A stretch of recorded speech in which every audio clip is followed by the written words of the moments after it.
Dobrý den, vítejte u dnešní nahrávky televize. Jako hlavní účinkující Jan Maršalík.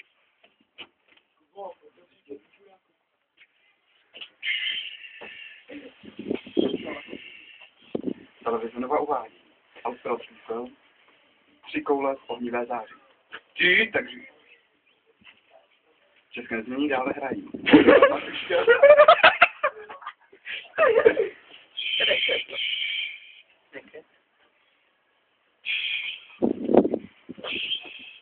Vyhul mě.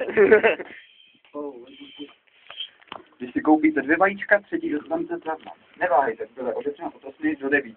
Potosny do 9. Můžete si taky koupit vajíčka, ale máte na to jenom pouhou hodinu. Neváhejte a probuďte se dřív.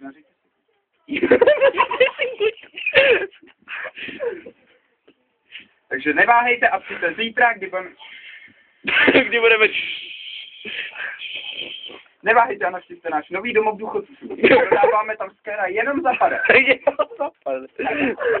A možná jste si postavit barák, neváhejte a využijte naši půjčku od Škofy.